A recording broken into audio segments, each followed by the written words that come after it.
பலஸ்தீனிய போராளிகளின் யுத்த தந்திரங்கள் தொடர்பான தாக்குதல் திட்டங்கள் தொடர்பான சில முக்கியமான ரகசியங்களை வெளிப்படுத்திய இஸ்ரேலிய ஆக்கிரமிப்பு ரிசர்வ் படைப்பிரிவினுடைய அதிகாரி. வெஸ்ட் பேங்கினுடைய ஹீப்ரூன் பிரதேசத்திலே இருக்கக்கூடிய வரலாற்று சிறப்புமிக்க மிகவும் பழமையான மிக முக்கியமான மசூதியான இப்ராஹிமி மசூதியை கைப்பற்றிய இஸ்ரேலிய ஆக்கிரமிப்பு. வெஸ்ட் பேங்க் பிரதேசங்களை இஸ்ரேலிய ஆக்கிரமிப்போடு முழுமையாக ஒன்றிணைக்கும் வேலை திட்டங்களும் முதலாவதாக இணைக்கப்பட போகும் ஹீப்ரூன் பிரதேசத்தினுடைய நகராட்சியும் காசாவின் யுத்த நிறுத்த பேச்சுவார்த்தைகளும் நெட்டன்யாகுவின் கூட்டணியிலிருந்து விலகி இருக்கக்கூடிய இன்னுமொரு மிக முக்கியமான அமைச்சரும் தெற்கு சிரியாவிலே தொடரும் மோதல்களும் முட்டாள்களை பயன்படுத்திக் கொள்ளும் இஸ்ரேலிய ஆக்கிரமிப்பும்.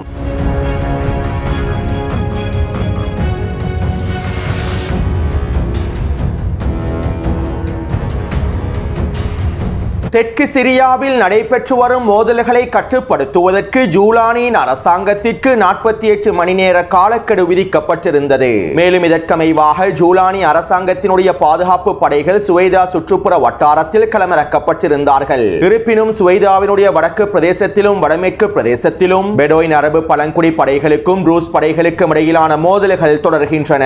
கடந்த 5 நாட்களுக்கு மேலாக நடைபெற்று வரக்கூடிய இந்த மோதல்களில் இதுவரைக்கும் இரு தரப்பிலிருந்தும் 1000க்கும் அதிகமானோர் படுகொலை செய்யப்பட்டிருப்பதாக தெரிவிக்கப்படுகின்றது. மேலும் இவர்களில் அதிகமானோர் பொதுமக்கள் என்றும் தெரிவிக்கப்படுகின்றது. ரூஸ் படைகள் அரபு பழங்குடி மக்களுக்கு எதிரான இனப்படுகொலை தாக்குதல்களை மேற்கொள்கின்றார்கள். அதே போன்று பெடோயின் அரபு பழங்குடி படைகளும் ரூஸ் மக்களுக்கு எதிரான இனப்படுகொலை தாக்குதல்களை மேற்கொள்கின்றார்கள். இரு தரப்பினரும் மாறி மாறி பொதுமக்களையே இனப்படுகொலை செய்கின்றார்கள். அத்தோடு நேற்று மாலை இந்த மோதல்களுக்குள் ISIS பயங்கரவாதிகளும் களமிறங்கியுள்ளார்கள். ரூஸ் படைகளும் அரபு பழங்குடி படைகளும் ஒருவருக்கொருவர் மோதிக்கொள்ளும் சந்தர்ப்பத்தில் குறித்த பிரதேசங்களில் களமிறங்கி இருக்கக்கூடிய ISIS பயங்கரவாதிகள் பொதுமக்களை இனப்படுகொலை செய்யக்கூடிய தாக்குதல்களை மேற்கொண்டு வருகின்றார்கள். மேலும் அப்பாவி பொதுமக்களுக்கு எதிரான இனப்படுகொலை தாக்குதல்களை மேற்கொண்டு இந்த ISIS பயங்கரவாதிகள் அவை தொடர்பான காணொளிகளையும் வெளியிட்டு வருகின்றார்கள். அதாவது தெற்கு சிரியா மோதலானது ஒரு மிகப்பெரிய இனப்படுகொலை மோதலாக மாறிக்கொண்டிருக்கின்றது.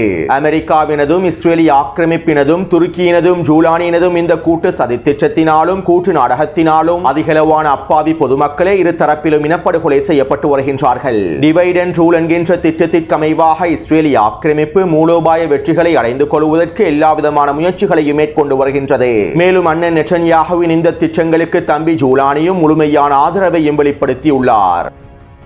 குறித்த மோதல்கள் தொடர்பாக நேற்றைய தினமும் மத்திய கிழக்கு ஆய்வாளர் ஒருவர் இவ்வாறு தெரிவித்திருந்தார். ரூஸ் முட்டாள்களும் பெடோயின் முட்டாள்களும் ஒருவருக்கொருவர் கொலை செய்து கொள்வதன் மூலமாக ஜியோனிஸ்டுகளின் கைகளில் விளையாடுகின்றார்கள். மேலும் ஜியோனிஸ்டுகளின் கைகளை பலப்படுத்துகின்றார்கள். பல சந்தர்ப்பங்களில் ஜியோனிஸ்டுகள் இவ்வாறு தான் வெற்றி பெறுகின்றார்கள். தெற்கு சிரியாவுடைய ஆதிக்கத்தை முழுமையாக கைப்பற்றி டேவிட் கொரிடோர் பாதையை அமைத்து கிரேட் இஸ்ரேல் திட்டத்தினை முழுமையாக வெற்றி பெறச் செய்வதற்காகவே இஸ்ரேலிய ஆக்கிரமிப்பு ரூஸ் இனக்குழுக்களை பயன்படுத்திக் கொள்கின்றது. இந்த கிரேட் இஸ்ரேல் திட்டங்களை இஸ்ரேலிய ஆக்கிரமிப்பு அடைந்து கொண்டதும் இஸ்ரேலிய ஆக்கிரமிப்பு ரூஸ் மக்களையும் கைவிட்டுவிடும். இதை புரிந்து கொள்ளாத ரூஸ் முட்டாள்கள் தற்போது போரை தொடர்கின்றார்கள். மேலும் தெற்கு சிரியாவிலே அவர்கள் இஸ்ரேலிய ஆக்கிரமிப்பின் கொடியையும் நிலைநிறுத்துகின்றார்கள். அதே போன்று ஜூலானியும் பெடோயின் முட்டாள்களை பயன்படுத்தி ஆக்கிரமிப்பின் திட்டங்களுக்கு வலு சேர்க்கின்றார். இந்த மோதலின் மூலமாக தெற்கு சிரியா பிரதேசத்தினை இஸ்ரேலிய ஆக்கிரமிப்பு தங்களுடைய கட்டுப்பாட்டுக்கு கீழால் முழுமையாக கொண்டு வரும் என்பது ஜூலானியிற்கும் துருக்கியினுடைய அதிபர் அர்தகானுக்கும் நன்றாகவே தெரியும். எனவே இவற்றை தெரிந்து கொண்டே இஸ்ரேலிய ஆக்கிரமிப்புக்கு உதவி செய்யும் நோக்கத்தோடு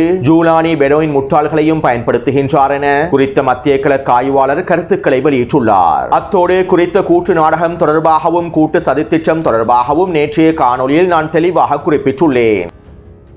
அடுத்து இன்றைய தினம் அமெரிக்க தூதர் டாம் பெராக் லெபனானிலே களமிறங்கியுள்ளார். அமெரிக்காவினால் முன்வைக்கப்பட்டிருக்கக்கூடிய புதிய ஒப்பந்தம் தொடர்பான கலந்துரையாடல்களை மேற்கொள்வதற்காகவும் ஹிஸ்புல்லா இராணுவத்தினை நிராயுதபாணியாக்குவது தொடர்பான கலந்துரையாடல்களை மேற்கொள்வதற்காகவுமே அமெரிக்க தூதர் டாம் பெராக் லெபனானிலே களமிறங்கி இருப்பதாகவும் லெபனானினுடைய ஜனாதிபதி மற்றும் பிரதமரோடு விசேட கலந்துரையாடல்களை மேற்கொள்ளப் போவதாகவும் லெபனானிய ஊடகங்கள் தெரிவித்துள்ளன. மேலும் இந்த விஜயத்தின் போது இஸ்ரேலுடனான இயல்பாக்கம் தொடர்பாக சில முக்கியமான முடிவுகள் எடுக்கப்படும் என்றும் தெரிவிக்கப்படுகிறது.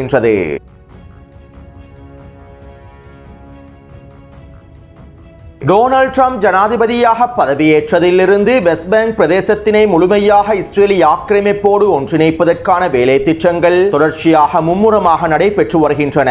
வெஸ்ட் பேங்க் பிரதேசத்தினை முழுமையாக இஸ்ரேலி ஆக்கிரமிப்போடு ஒன்றிணைக்க வேண்டுமாக இருந்தால் துரோகி அப்பாஸினுடைய பலஸ்தீனி அதிகார சபையையும் படிப்படியாக செயலிழக்க செய்ய வேண்டும். தற்போது வெஸ்ட் பேங்க் பிரதேசத்தில் இருக்கக்கூடிய பலஸ்தீனிய போராளிகளை கட்டுப்படுத்துவதற்காகவும் வெஸ்ட் பேங்க் பிரதேசத்திலே அதிகளவான சட்டவிரோத குடியேற்றங்களை முழுமையாக அமைப்பதற்காகவும் இஸ்ரேலிய ஆக்கிரமிப்பு பலஸ்தீனி அதிகார சபையை பயன்படுத்திக் கொள்கின்றது.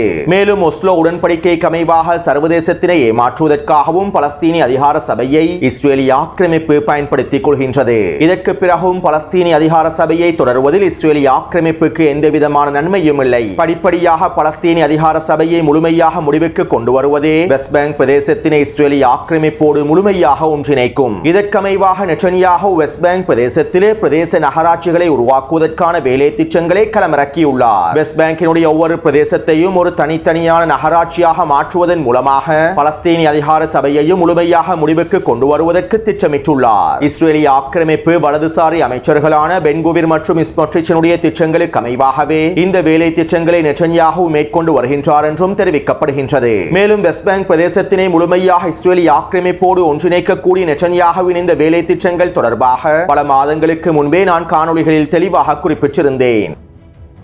அதாவது வெஸ்ட் பேங்கினுடைய மிக முக்கியமான நகரங்களாக ஜெனின், டூபாஸ், துல்கராம், நப்லஸ், ஜெரிகோ, ரமல்லா, ஹீப்ரோன், கிழக்கு ஜெருசலம் ஆகிய 8 பிரதேசங்கள் காணப்படுகின்றன.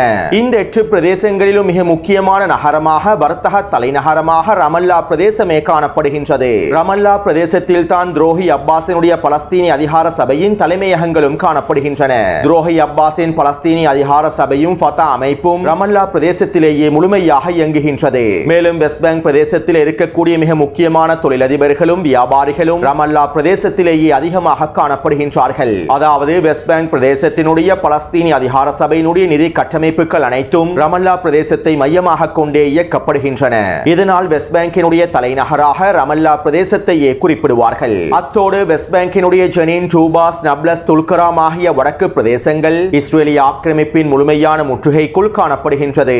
காசாவிலே அல்-அக்ஸா வெள்ளப்போர் ஆரம்பிக்கப்பட்டதிலிருந்து குறித்த வடக்கு பிரதேசங்களில் இருக்கக்கூடிய பலஸ்தீனிய போராளிகள் இஸ்ரேலிய ஆக்கிரமிப்புக்கு எதிராக தொடர்ச்சியான தாக்குதல்களை மேற்கொண்டு வந்தார்கள். தற்போதும் குறித்த பிரதேசங்களிலே தொடர்ச்சியான தாக்குதல்களை மேற்கொண்டு வருகின்றார்கள். அதே நேரம் இஸ்ரேலிய ஆக்கிரமிப்பும் குறித்த பிரதேசங்களை முழுமையாக முற்றுகையிட்டு குறித்த பிரதேசத்தினுடைய நகர கட்டமைப்புகளை முழுமையாக சிதைப்பதற்கான ஒட்டுமொத்த வேலை திட்டங்களையும் மேற்கொண்டு வருகின்றது. இதனால் குறித்த வடக்கு பிரதேசங்களில் இருந்து 1 லட்சத்திற்கும் அதிகமான பலஸ்தீனிய மக்கள் தெற்கை நோக்கி இடம்பெயர்ந்துள்ளார்கள். மேலும் குறித்த வடக்கு பிரதேசங்களில் இருக்கக்கூடிய பலஸ்தீனிய மக்களுடைய வீடுகளையும் நிலங்களையும் அபகரிக்கக்கூடிய வேலை திட்டங்களையும் இஸ்ரேலிய ஆக்கிரமிப்பு மேற்கொண்டு வருகின்றது. குறித்த பகுதியிலிருந்து வெளியேறி இருக்கக்கூடிய பலஸ்தீனிய மக்களின் வீடுகளையும் சொத்துக்களையும் அபகரிக்கக்கூடிய வேலை திட்டங்களும் மேற்கொள்ளப்பட்டு வருகின்றன. அது மட்டுமல்லாமல் குறித்த பகுதிகளில் சட்டவிரோதமான குடியேற்றங்களும் அமைக்கப்பட்டு வருகின்றன.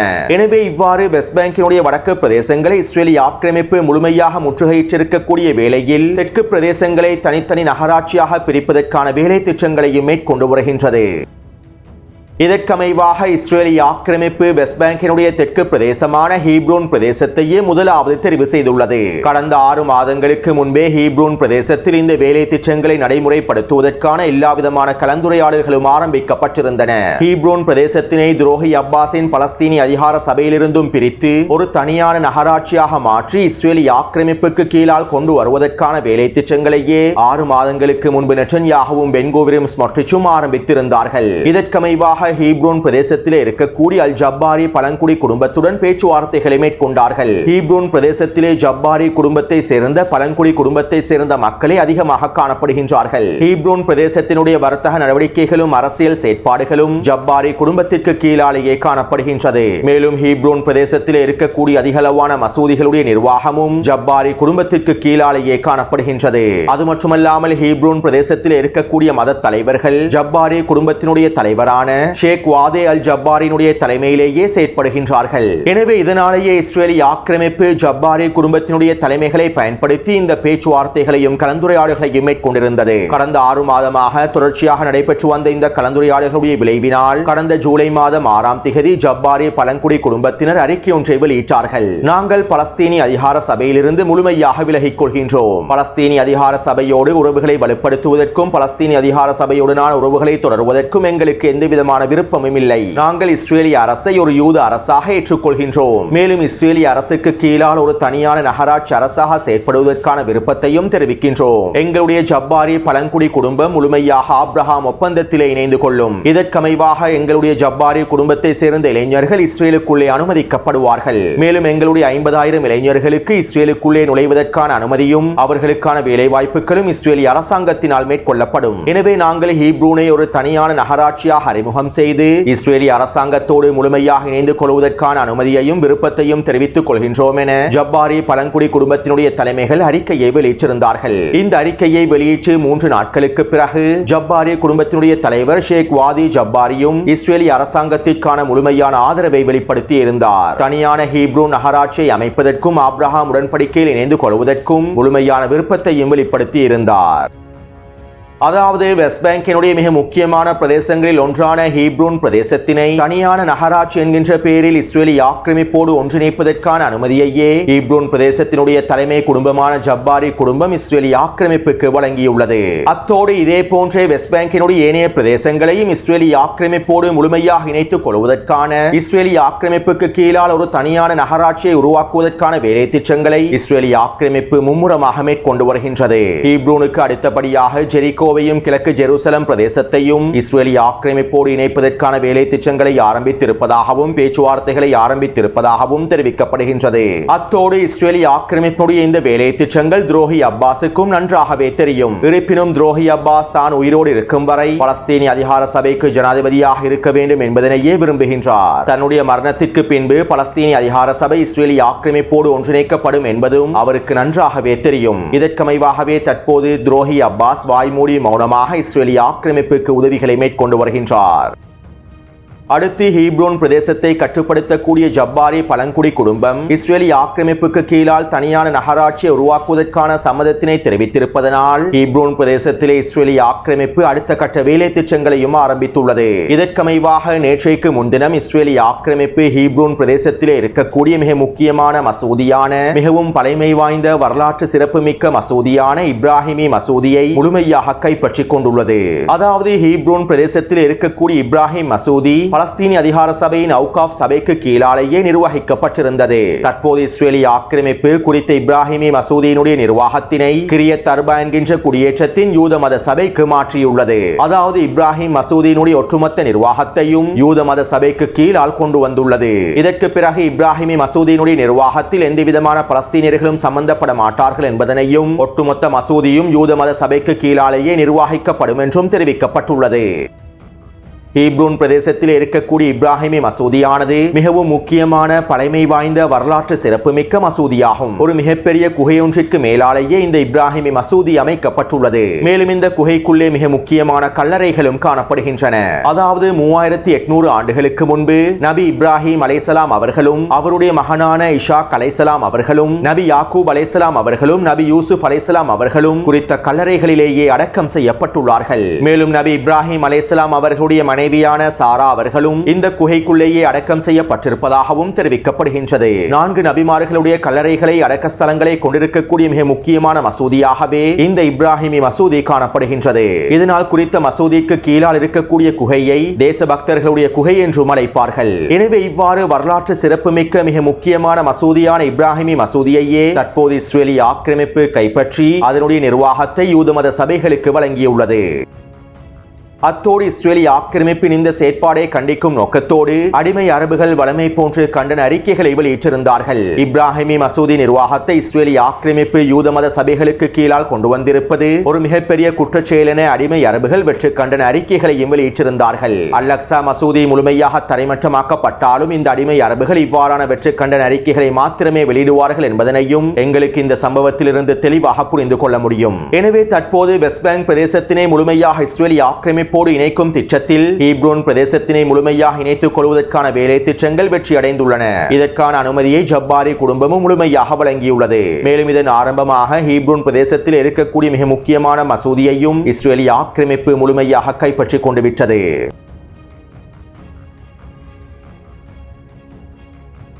கத்தாரிலே காசாவின் யுத்த நிறுத்த பேச்சுவார்த்தைகள் தொடர்ச்சியாக நடைபெற்று வருகின்றன.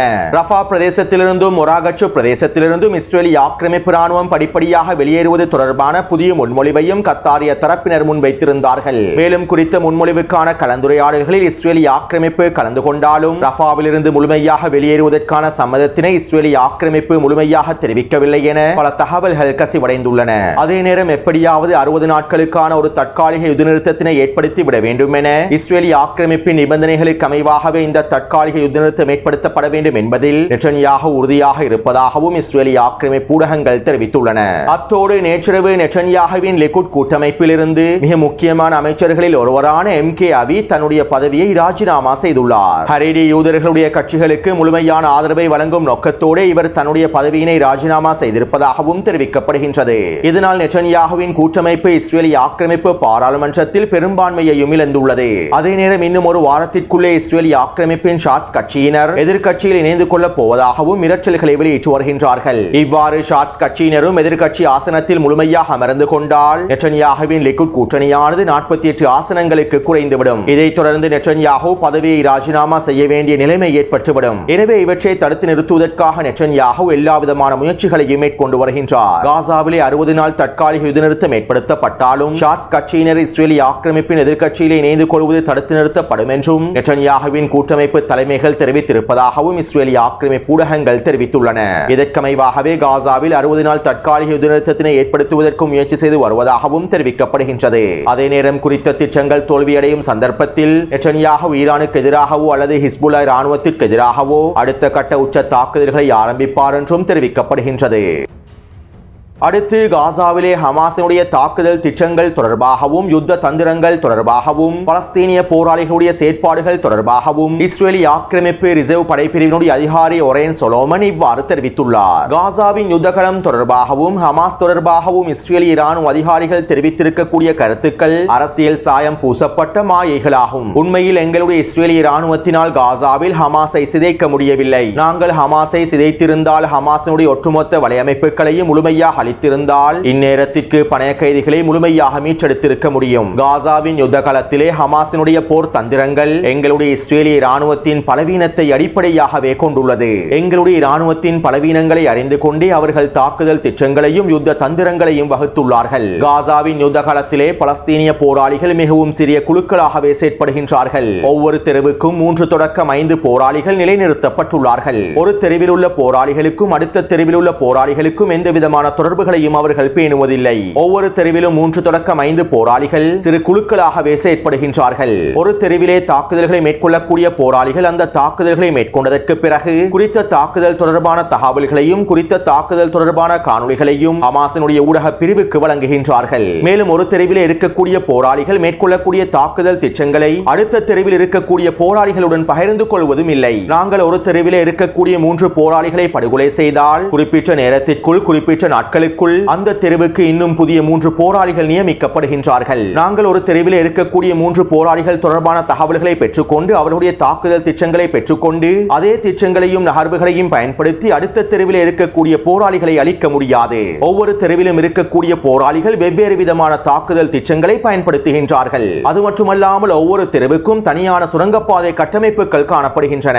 மேலும் ஒவ்வொரு தெருவுக்கு கீழாலும் இருக்கக்கூடிய சுரங்கப்பாதை இணைப்புகளை எங்களால் இதுவரைக்கும் கண்டுபிடிக்க முடியவில்லை. 2 தெருக்களுக்கு கீழால் இருக்கக்கூடிய 2 சுரங்கப்பாதை கட்டமைப்புகளுக்கு இடையில் தொடர்புகள் காணப்படுகின்றதா அல்லது ஒவ்வொரு சுரங்கப்பாதையும் தனித்தனியான கட்டமைப்புகளால் அமைக்கப்பட்டிருக்கின்றதா என்பதனையும் எங்களுக்கு இன்னும் கண்டுபிடிக்க முடியவில்லை. ஒரு தெருவினுடைய பலவீனமான புள்ளியை பயன்படுத்தி அவர்கள் சுரங்கப்பாதை கட்டமைப்புகளையும் மேற்கொண்டுள்ளார்கள். ஒவ்வொரு தெருவிலும் பலவீனமான புள்ளியில் தான் நாங்கள் தாக்கப்படுகின்றோம். அந்த பலவீனமான புள்ளியை சுற்றி வளைத்தே தாக்குதல் சுரங்கப்பாதைகளும் அமைக்கப்பட்டுள்ளன. ஹமாஸினுடைய மிக முக்கியமான போர் தந்திரமே இந்த தெரு போர் தந்திரம் தான். இந்த தெருப்போரை மேற்கொள்வதற்காகவே ஹமாஸ் அனைத்து விதமான திறன்களையும் சுரங்கப்பாதை கட்டமைப்புகளையும் மேற்கொண்டுள்ளது. ஹமாஸினுடைய தலைமைகளை படுகொலை செய்வதனாலும் தளபதிகளை படுகொலை செய்வதனாலும் ஹமாஸினுடைய இந்த தெருப்போர் தந்திரத்தை நிறுத்தவே முடியாது. ஏனென்றால் ஹமாஸ் ஒட்டுமொத்த காசாவையும் ஆட்சி செய்யவில்லை. காசாவினுடைய ஒவ்வொரு தெருவையும் ஆட்சி செய்கின்றார்கள். ஒட்டுமொத்த காசாவையும் ஹமாஸ் ஆட்சி செய்வதற்கும் காசாவினுடைய ஒவ்வொரு தெருவை ஹமாஸ் ஆட்சி செய்வதற்கும் நிறைய வித்தியாசங்கள் இருக்கின்றன. ஒட்டுமொத்த காசாவையும் ஆட்சி செய்யக்கூடிய ஹமாஸை எங்களுக்கு இலகுவாக அழித்து விட முடியும். ஆனால் காசா காசாவில் இருக்கக்கூடிய ஒவ்வொரு தெருவையும் ஆட்சி செய்யக்கூடிய ஹமாஸையும் பலஸ்தீனிய போராளிகளையும் முழுமையாக அழிப்பது கடினமான விடயமாகும். ஹமாஸ் தெருக்களை பயன்படுத்தி அதனுடைய ஒட்டுமொத்த இராணுவ கட்டமைப்புகளையும் மேற்கொண்டுள்ளது. இதனாலேயே இஸ்ரேலிய இராணுவம் காசாவில் அதிகளவான இழப்புகளையும் சந்தித்து வருகின்றது என குறித்த அதிகாரி ஊடகங்களிடம் தெரிவித்துள்ளார். அடுத்து பலஸ்தீனிய போராளிகள் காசாவின் களத்திலே தொடர்ச்சியான வீரியமான தாக்குதல்களை மேற்கொண்டு வருகின்றார்கள். இதற்கமைவாக அல்-கஸாம் படையினர் சுஜையாவின் கிழக்கு பிரதேசத்திலே ஸ்னைப்பர் தாக்குதல் மூலமாக ஒரு இஸ்ரேலிய ஆக்கிரமிப்பு சிப்பாயை அளித்துள்ளார்கள். அதேபோன்று அல்-கஸாம் படையினர் ஜபலியாவின் கிழக்கு பிரதேசத்திலே ஒரு மெர்காவா போர்த்தாங்கி வாகனத்தையும் 2 ட்ரூப்ஸ் கேரியர் வாகனங்களையும் ஷவாஸ் மற்றும் தாக்கிப் வெடிகுண்டுகளை பயன்படுத்தி வெடிக்கச் செய்துள்ளார்கள். அதேபோன்று கான்யூனிஸின் கிழக்கு பிரதேசத்திலே அல்-குதுஸ் படையினர் தாக்கிப் வெடிகுண்டை பயன்படுத்தி ஒரு புல்டோசர் வண்டியை அளித்துள்ளார்கள். அதேபோன்று அல்-அக்ஸா படையினரும் வடக்கு காசாவின் சுஜையா கிழக்கு பிரதேசத்திலே அமெரிக்க குண்டுகளை பயன்படுத்தி ஒரு மெர்காவா போர்த்தாங்கி வாகனத்தையும் அதனோடு வந்த ஆக்கிரமிப்பு படைகளையும் மொத்தமாக தட்டி தூக்கியுள்ளார்கள். அடுத்து அல்-கஸாம் படையினர் கான்யூனிஸின் கிழக்கு பிரதேசத்திலே 2 மெர்காவா போர்த்தாங்கி வாகனங்களை வெடிக்கச் செய்துள்ளார்கள். மேலும் குறித்த பகுதிக்கு வருகை தந்த மீட்பு படைகளை இலக்கு வைத்து தாக்குதல்களை மேற்கொண்டு ஆக்கிரமிப்பு சிப்பாய்களை கைப்பற்றுவதற்கு முயற்சி செய்துள்ளார்கள். இந்த சந்தர்ப்பத்திலே இஸ்ரேலிய ஆக்கிரமிப்பு ஹனிபல் தாக்குதல் திட்டங்களையும் நடைமுறைப்படுத்தியுள்ளது. எனவே கடந்த 24 மணித்தியாலங்களுக்குள் கிடைக்கப்பட்டிருக்கக்கூடிய தகவல்களுக்கு அமைவாக காசாவின் களத்தில் 4 மெர்காவா போர்த்தாங்கி வாகனங்களும் 2 ட்ரூப்ஸ் கேரியர் வாகனங்களும் ஒரு புல்டோசர் வண்டியும் அளிக்கப்பட்டுள்ளன. மேலும் 30க்கும் அதிகமான சிப்பாய்களும் அளிக்கப்பட்டுள்ளார்கள். அத்தோடு குறித்த காணொலி தொடர்பான கருத்துக்களை பதிவிடுங்கள். தொடர்ந்து என்னுடன் இணைந்திருங்கள். நன்றி, வணக்கம்.